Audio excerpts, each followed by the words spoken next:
Elle vit un paradis, elle vit un enfer. De l'alcool et du hashish à 12 ans, de l'héroïne ou hash comme elle l'appelle à 13 ans. À 14 ans, le tapin. Elle n'est qu'une enfant et a déjà bientôt perdu son avenir. Voici bientôt venir pour vous la bouleversante histoire de Christiane F., une histoire si puissante qu'elle fait partie des lectures obligatoires dans beaucoup d'écoles allemandes. Mais d'abord, laissez-moi vous présenter quelqu'un. Alexia, veux-tu bien venir me rejoindre, s'il te plaît? Merci. Alexia a 47 ans, un passé de toxicomane, LSD, héroïne, poussière d'ange et j'en passe, qui la poursuit encore et une addiction à l'alcool depuis qu'elle a perdu la garde de ses 2 fils. Elle vit seule dans un 10 mètres carrés dans l'un des quartiers les plus pauvres de Paris. Alexia a des problèmes. Si je lui tourne le dos, comme l'a fait la société, je ne vois plus ses problèmes, mais ils sont toujours là. Peut-être les ai-je aggravés en lui tournant le dos, peut-être pas, mais je ne les ai sûrement pas améliorés. Alors, au lieu de faire l'autruche, pourquoi ne pas nous retourner? Pourquoi ne pas lui parler? Pourquoi ne pas faire face avec elle? Pourquoi ne pas l'aider? Merci Alexia.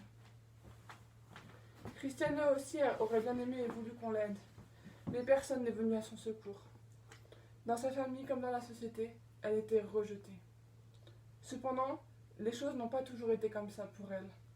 On peut être addict si notre mère l'est, notre mère biologique j'entends, mais ce n'est pas son cas. Christiane est née de parents amoureux, aimants et heureux à Hambourg, mais a vécu toute sa petite enfance à Knudsen en RFA.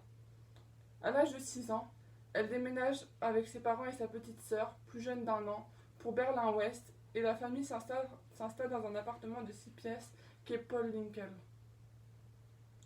Les parents de Christiane souhaitent ouvrir une agence matrimoniale, mais le projet tombe à l'eau et ils se retrouvent obligés de déménager dans un appartement de 2 pièces et demie, comme le dit Christiane, à Gropiusstadt, une cité de béton dans l'un des arrondissements de Berlin. 45 000 personnes s'y sont entassées les unes sur les autres. Le choc est énorme pour la petite Christiane. Ainsi, elle dit: les enfants de la cité me considèrent, eux, comme une petite péquenaude arriérée. Je n'ai pas les mêmes jouets qu'eux, pas même un pistolet à eau.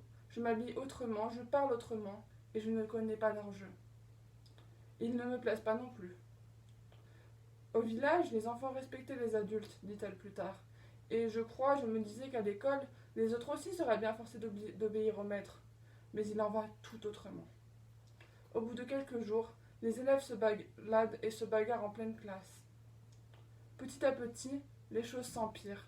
Les enfants n'ont plus le droit de jouer nulle part dans la cité Gropius, et le père de Christiane, honteux de n'avoir pu fonder son agence matrimoniale, se met à boire et devient violent envers sa femme et ses enfants. Christiane raconte: tous les soirs, je demande très gentiment à mon père s'il va sortir. Il sort, souvent, et nous, les 3 femmes, on respire alors un bon coup. Ces soirées-là sont merveilleusement paisibles. À son retour, il est vrai qu'il arrive que les choses se gâtent. La plupart du temps, il a bu. Au moindre prétexte, par exemple des jouets mal rangés ou des vêtements mal rangés, c'est l'explosion. La mère de Christiane observe, impuissante, tandis que ses 2 filles sont battues. Elle a peur de s'immiscer entre elle et son mari. Si elle le fait, il la bat aussi. Un soir, après qu'elle et ses filles se sont fait battre, elle part. Elle revient le lendemain vers midi chercher ses filles et leurs animaux. Pendant quelques jours, tout ce petit monde va vivre chez une collègue de la mère de Christiane, mais son appartement est petit, et bientôt les 3 filles sont de retour à la cité Gropius. Le père de Christiane les ignore. La mère de Christiane veut divorcer. Le chien de Christiane meurt, et personne n'est là pour la consoler. Christiane se sent très seule. La mère de Christiane commence une affaire extra-conjugale avec Klaus, un ami de son père. Excusez-moi, j'ai perdu le fil. Un ami de son mari, que la jeune Christiane n'aime pas. Peu après, Christiane, sa mère et sa sœur emménagent avec Klaus. Mais les relations ne sont pas faciles, et les 2 plus jeunes sortent souvent dehors.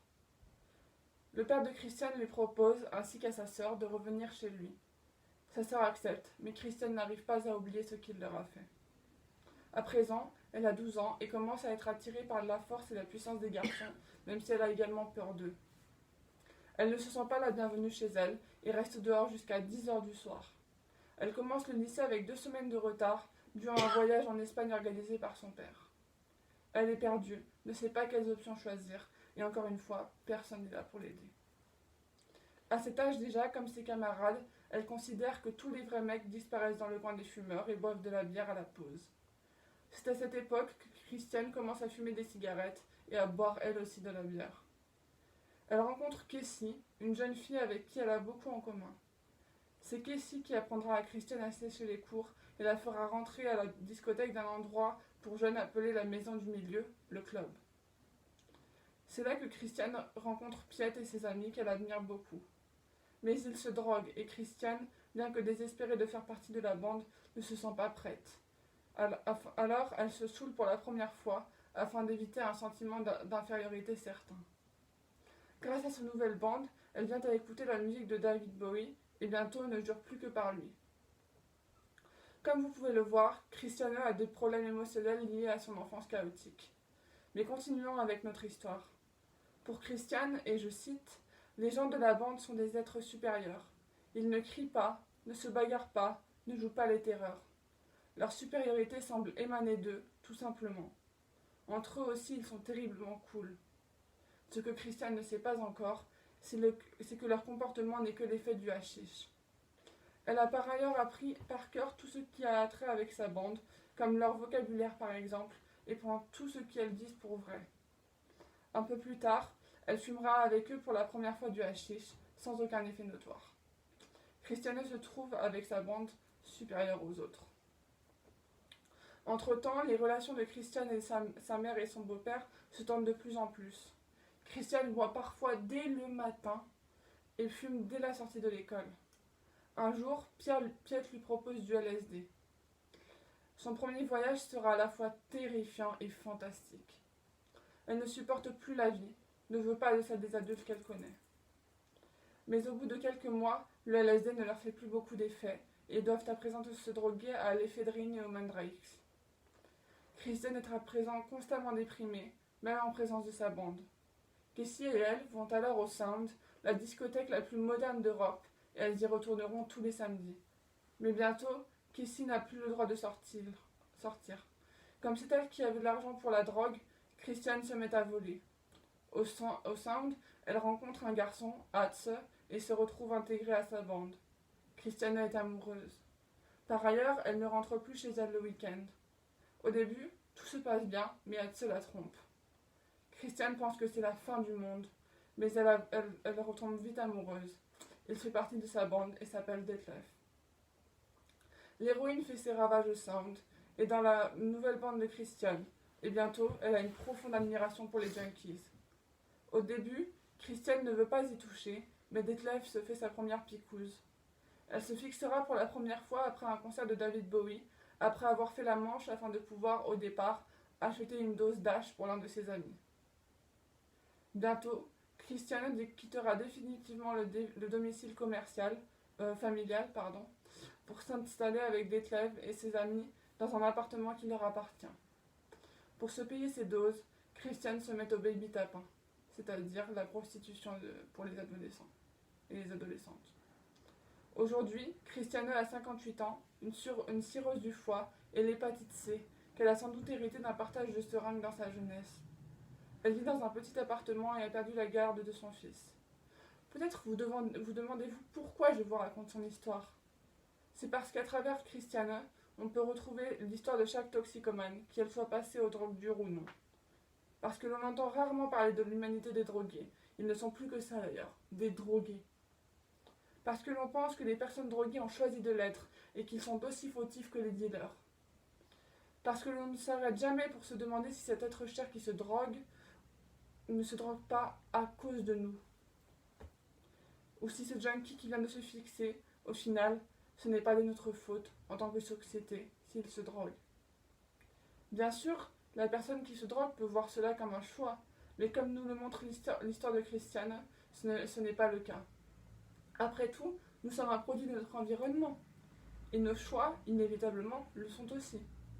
Et si elles se droguent, c'est bien parce que les drogues existent et parce qu'elles leur sont apportées sur un plateau d'argent par les dealers.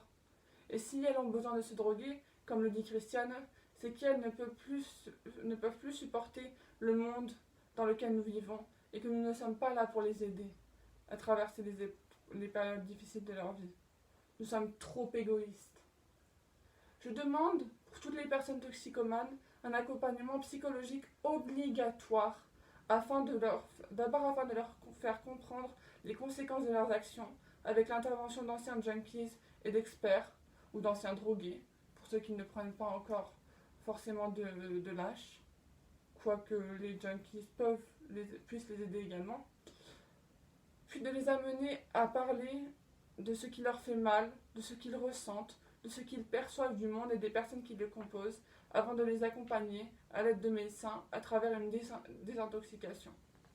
Je demande que les 2 livres de Christiane deviennent des lectures obligatoires à partir du collège.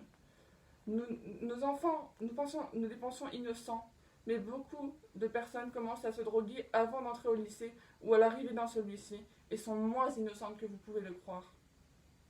La lecture de ces 2 livres pourrait les sauver d'une vie de douleur au pluriel. Je demande que les peines de prison pour les personnes toxicomanes soient nulles et soient remplacées par l'accompagnement psychomédical dont je vous ai parlé. L'on sait très bien que les drogues prolifèrent en prison. Envoyer une personne toxicomane dans un tel endroit revient à emmener quelqu'un de boulimique au restaurant. Cela ne l'aide en aucun cas. Cela revient à lui tourner le dos, comme la société l'a fait. Cela revient à lui montrer qu'elle ne vaut rien, qu'elle ne mérite rien. Cela revient à mettre en lumière notre égoïsme. Mais nous ne voulons pas être égoïstes, n'est-ce pas? Alors, au lieu de faire l'autruche, pourquoi ne pas nous retourner? Pourquoi ne pas lui parler? Pourquoi ne pas faire face avec elle ou lui? Pourquoi ne pas l'aider? Merci beaucoup.